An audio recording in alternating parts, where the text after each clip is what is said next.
명절의 상처. 머리카락이 잡히는 순간 나는 고통보다 먼저 놀라움을 느꼈다. 남편 내조도 제대로 못하는 주제에 뭘 한다고 끼어들어. 시누이 김미진의 목소리가 거실을 가득 채웠다. 나는 그저 시어머니가 준비하신 음식이 너무 많다고 무리하지 말라고 했을 뿐이었다. 그런데 미진은 갑자기 내 머리채를 움켜쥐었다. 집에서 애나 봐주면서 놀고 먹는 주제에. 그러니까 애도 유산되지. 그 말과 함께 내 몸이 바닥으로 쏠렸다. 무릎이 거실 바닥에 부딪히는 소리가 둔탁하게 울렸다. 머리카락이 뽑히는 것 같았다. 아니, 실제로 뽑혔다. 손바닥에 몇 가닥이 떨어져 있었다. 놀고 먹는다. 그 말이 머릿속에서 맴돌았다. 나는 우리나라에서 손꼽히는 유명 대학교 경영학과를 졸업했다. 그 후 어전자에 바로 취업해 마케팅팀에서 5년을 일했다. 결혼 전까지 나는 회사에서 가장 중요한 프로젝트에 참여하고 있었고 부서 사람들에게 인정받는 인재였다. 하지만 준영을 만나 결혼 후 임신을 하면서 모든 게 달라졌다. 준영의 어머니는 우리 손주가 뱃속에서 건강하게 커야 하는데 무슨 야근이냐. 아이가 쉴 시간이 필요한데. 새벽부터 출근하는 게 말이 되냐며 퇴사를 종용했다. 준영도 내가 벌면 되지. 우리 애 때문에 내가 고생할 필요 없어라고 했다. 나는 믿었다. 잠깐 쉬는 거라고. 아이가 어린이집 갈 나이가 되면 다시 어디서든 다시 시작하면 될 거라고. 하지만 내 모든 커리어를 멈추고 퇴사 후 집에서 주부 생활을 시작한 지 얼마 안 되어 임신 7개월에 유산을 하게 됐다. 그리고 그날 이후 나는 이 집에서 아무것도 못하는 사람이 되었다. 시어머니는 명절 때마다 친척들 앞에서 말했다. 우리 며느리는 요새 집에 있어요. 예, 아직이요. 몸이 약한지 또 바로 안 들어서더라고. 요즘 젊은 애들은 편하게만 살려고 해서. 우리 때는 애 셋 낳고도 이랬는데. 시누이 미지는 더 노골적이었다. 명절 음식을 하다가 내가 칼질이 서툴면 뭐하고 살았길래 주부가 이런 것도 못해? 내가 조심스럽게 의견을 내면 집에 있는 사람이 세상 물정을 알아. 우리처럼 일하는 사람들은 말이지. 시누이는 겉으로는 친절했지만 은근한 무시가 섞여 있었다. 요즘 시간 많지? 저 대신 아이 픽업 좀 해줄 수 있어. 학교에 일이 있어서. 거절하면 뒤에서 수군댔다. 너무하네, 정말. 집에서 놀면서 그것도 안 도와주고. 그는 아무 말도 하지 않았다. 가족들이 나를 무시할 때마다 그는 고개를 돌리거나 화제를 돌렸다. 한 번도 나를 옹호하지 않았다. 당신 가족들이 나를 무시하는 거 몰라. 내가 물으면 그는 이렇게 대답했다. 무시하는 게 아니라 걱정하는 거야.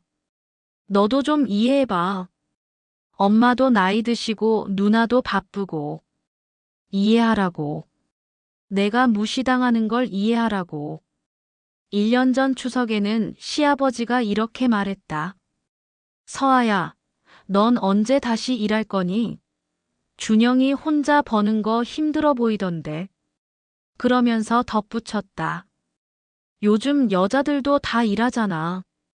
우리 집안이 남자가 벌어야 한다는 그런 꼰대는 아니니까. 아이러니했다. 퇴사를 강요한 건 그 집안이었는데 이제 와서 일하라고 했다. 6개월 전 설날에는 미진이 이렇게 말했다. 언제까지 준영이 월급에 기대 살 거야? 부끄럽지도 않아. 일을 다시 시작하던가 아기를 다시 갖던가 해야 할 거 아니야. 어른들이 다 걱정하시잖아. 나는 그때도 참았다. 며느리니까. 시댁 분위기 망치면 안 되니까. 남편 준영이 힘들까 봐. 그런데 오늘은 머리채를 잡았다. 준영아. 나는 남편을 불렀다. 그는 소파에 앉아 있었다. 우리 사이 거리는 불과 2미터. 그는 나를 봤다. 분명히 봤다. 그리고 고개를 돌렸다. 누나, 그만해. 그게 다였다. 그만해라는 말. 아내가 바닥에 넘어져 있는데 머리채를 잡혀 끌려다니는데 그게 다였다. 시어머니가 나를 끌어일으켰다. 집안 망신이니까 조용히 해. 친척분들이 다 보시잖아. 넌 왜 맨날 문제야? 내가 문제라고. 나는 그제야 주변을 둘러봤다. 명절이라고 집으로 모이신 친척분들이 우리를 보고 있었다. 어떤 이는 고개를 돌렸고 어떤 이는 휴대폰을 꺼내 들었다. 시동생의 아내는 5살짜리 아들의 눈을 손으로 가리며 속삭였다. 저런 건 보면 안 돼. 저런 것. 나는 저런 것이 되어버렸다. 화장실로 들어가 문을 잠갔다. 거울 속 내 모습이 낯설었다.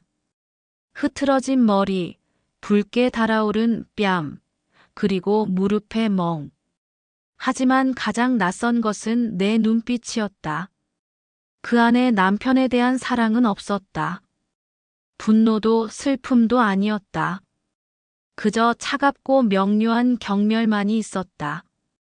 휴대폰을 꺼내 메모장을 열었다. 손가락이 떨렸지만 타이핑은 정확했다. 1. 이혼 전문 변호사 상담 예약 월요일 9시. 2. 공동명의 계좌 내역 확인 및 정리. 3. 결혼 생활 중 가사노동 기여도 증빙. 4. 오늘 사건 병원 진단서 발급. 5. 재산 분할 청구 관련 판례 검토. 6. 비전자 시회사 인사팀 연락 마이너스 경력 인정 가능성 문의. 마지막 항목을 적으면서 손이 멈칫했다. 4년의 공백. 그 사이 마케팅 트렌드는 얼마나 변했을까? 나는 얼마나 뒤처졌을까? 그 공백을 채우려면 얼마나 달려야 할까? 하지만 선택의 여지가 없었다. 감정은 나중에 처리하기로 했다. 지금은 살아남는 것이 먼저였다. 이혼 조정은 4개월 걸렸다. 변호사는 유능했다. 우선 결혼 전 내 명의로 가입해둔 재산이 조금 있었다. 이자도 차곡차곡 쌓여 있었다. 퇴사 전까지 벌어서 공동 계좌에 넣으신 금액 기억하시죠?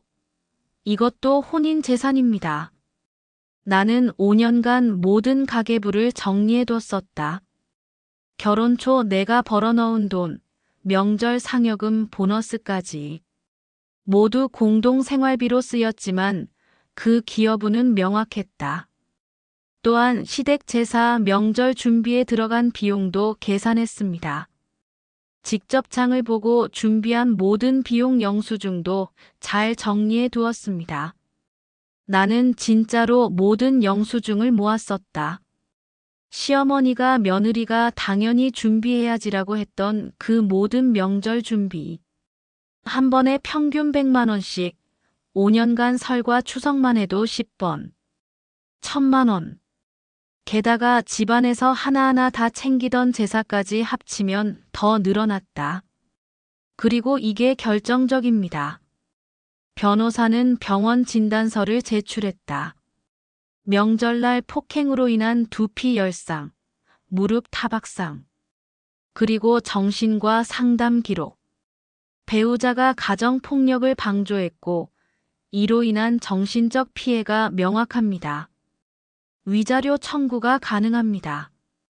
그렇게 하나 둘 모아둔 것들을 오픈한 날 준영은 얼굴이 하얗게 질렸다.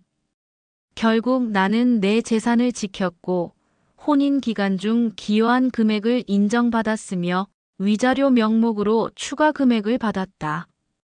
준영 쪽에서 먼저 합의를 제안했다. 법정까지 가면 더 불리해질 게 뻔했으니까. 마지막 조정날 준영이 말했다. 이렇게까지 해야 했어. 나는 서류에 도장을 찍으며 대답했다. 내가 그동안 도와달라고 할 때 당신은 나한테 뭐라고 했어? 당신 누나가 내 머리채 잡을 때는 뭘 했고? 그는 입을 다물었다. 이혼 후 첫 달, 일단 나는 매일 도서관에 갔다. 최신 마케팅 서적을 읽고 온라인 강의를 들었다. 4년 사이 세상은 완전히 달라져 있었다. 내가 놓았던 시간을 채우려면 남들보다 더 부지런해야 했다. 두 번째 달, 나는 전 직장 동료들에게 연락했다. 그중 한 명이 중견 IT 기업으로 자리를 옮겼고 그곳에서 마케팅 매니저를 찾고 있다고 했다. 면접만 봐. 내 실력 내가 알잖아. 공백은 정직하게 말하면 돼. 하지만 면접은 쉽지 않았다. 4년의 경력 공백을 어떻게 메우실 계획입니까? 나는 준비한 대답을 했다. 최근 3개월간 공백을 메우기 위해 디지털 마케팅 자격증 3개를 취득했고 개인 블로그를 통해 콘텐츠 마케팅 포트폴리오를 구축했습니다. 면접관의 눈빛이 달라졌다. 블로그 주소를 알려주실 수 있을까요? 며칠 뒤 나는 합격 전화를 받을 수 있었다. 첫 출근 날 나는 30분 일찍 사무실에 도착했다. 새 노트북을 켜고 회사 메일을 확인하고 팀 조직도를 외웠다. 첫 주는 지옥이었다. 업무 도구들이 낯설었다. 모든 게 새로웠다. 나는 매일 밤 11시까지 남아 공부했다. 윤 매니저님, 너무 무리하지 마세요. 팀원이 걱정스러운 눈으로 말했다. 나는 고개를 저었다. 괜찮아요. 따라잡을 게 많아서요. 3개월 후 나는 첫 프로젝트를 성공적으로 마무리했다. 신제품 런칭 캠페인이었는데 목표 대비 130% 달성이었다. 팀원들이 모두 환호했고 나도 옆에서 그들에게 박수를 보냈다. 6개월 후 나는 팀장 승진 제안을 받았다. 1년 후 나는 회사에서 지원해주는 야간 MBA 과정에 등록했다. 주말도 없이 일하고 공부했지만 힘들지 않았다. 오히려 짜릿했다. 2년 후 나는 더 큰 회사로 이직했다. 국내 1위 플랫폼 기업의 전략 기획팀이었다. 3년 후 나는 그 팀의 팀장이 되었다. 윤 팀장님, 프레젠테이션 정말 훌륭했습니다. 세미나가 끝나고 여러 명이 명함을 건넸다. 나는 미소 지으며 일일이 받았다.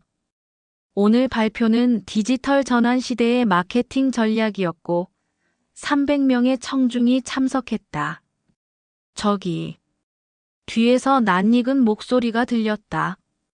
돌아보니 김준영이 서 있었다. 내 전 남편. 그는 눈에 띄게 초췌해져 있었다. 구겨진 와이셔츠, 헐거워진 넥타이. 서아야. 그는 말을 더듬었다. 시선이 내 명찰에 고정되어 있었다. 윤시오 마이너스아, 팀 리더. 오랜만이네요, 김준영 씨. 나는 차분하게 말했다. 그의 얼굴이 굳었다. 씨라는 호칭이 낯선 모양이었다. 너, 여기서 뭐해?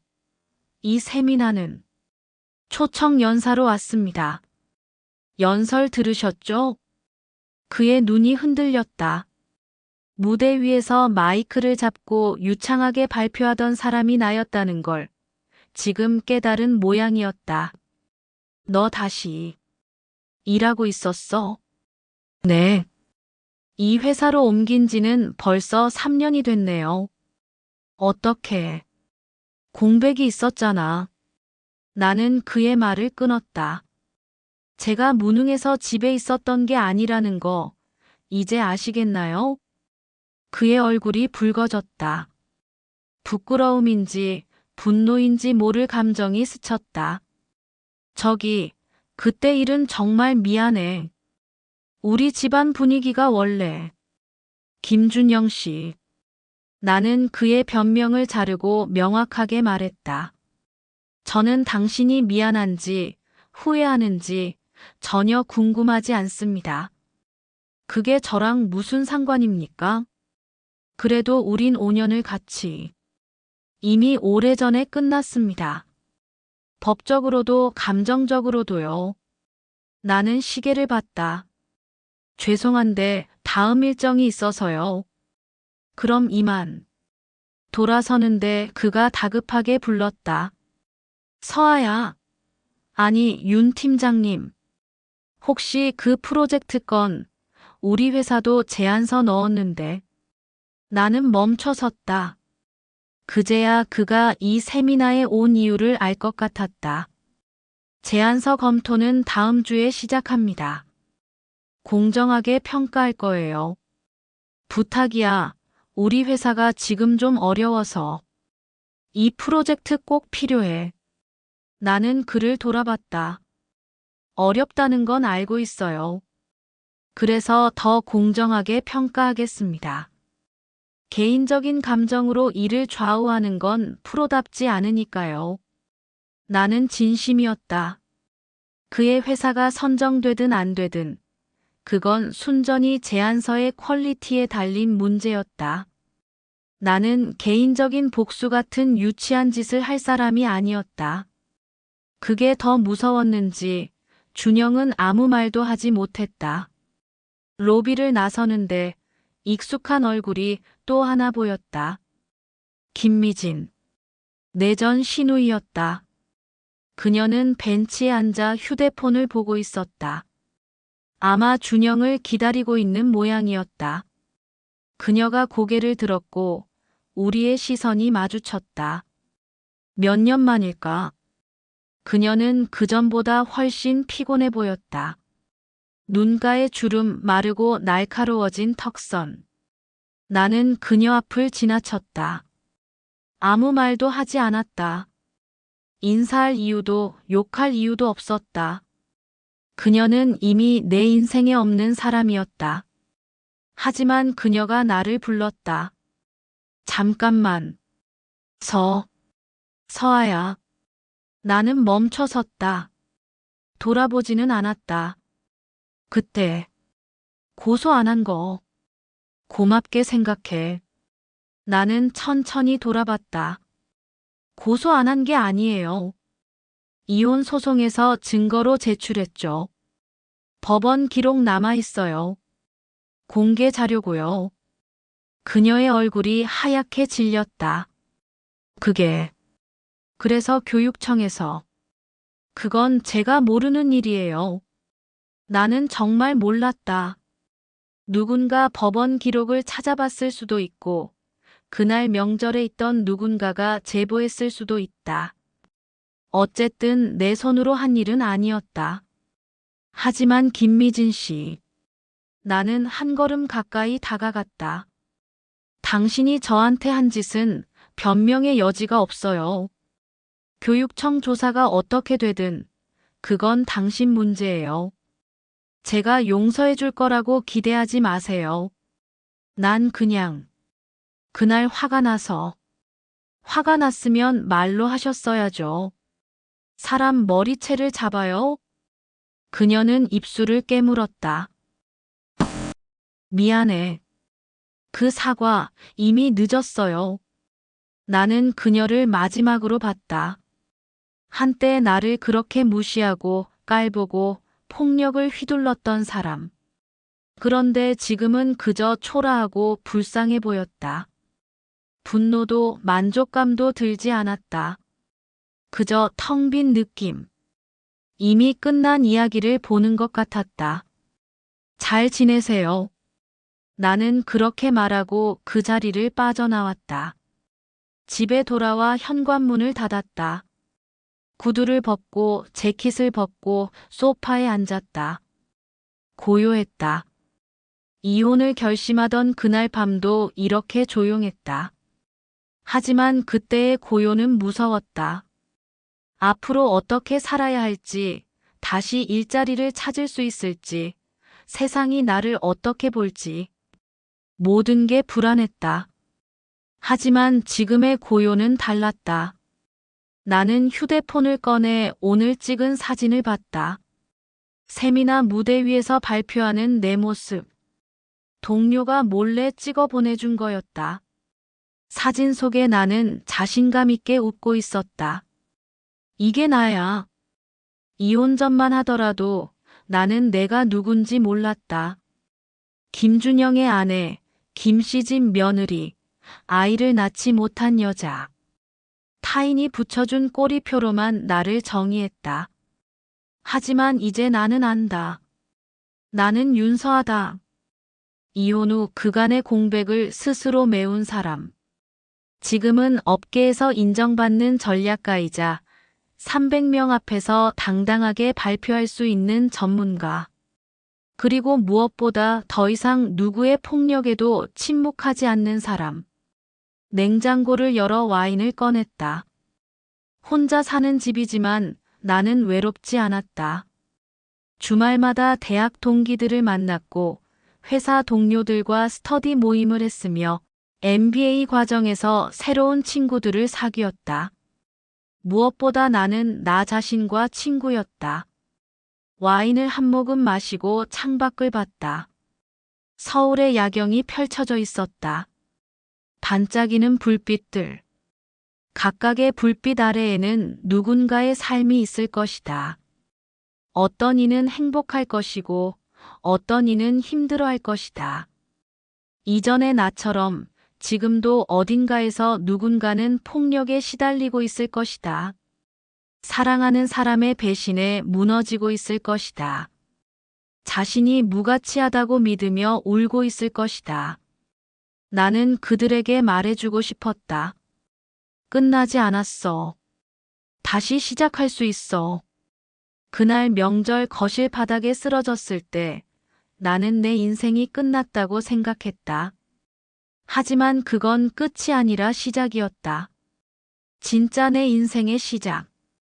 내일은 프로젝트 제안서 검토 회의가 있다. 김준영의 회사 제안서도 그 안에 있을 것이다. 나는 정말로 공정하게 평가할 것이다. 좋으면 선정하고 부족하면 탈락시킬 것이다. 그게 프로니까. 그리고 다음 주에는 MBA 졸업 논문 발표가 있다. 다음 달에는 신입사원 면접관으로 참여한다. 다다음 달에는 계획이 너무 많았다. 나는 바쁘게 살 거야. 의미 있게 살 거야. 나답게 살 거야. 와인잔을 들어 혼자 건배했다. 윤서아, 그동안 고생했다. 잘 싸웠어. 그날 밤 나는 오랜만에 악몽 없이 잠들었다. 꿈속에서 나는 끝없이 펼쳐진 길을 걷고 있었다. 길의 끝이 보이지 않았지만 두렵지 않았다. 나는 이미 충분히 강했으니까. 그리고 앞으로도 계속 강해질 거니까.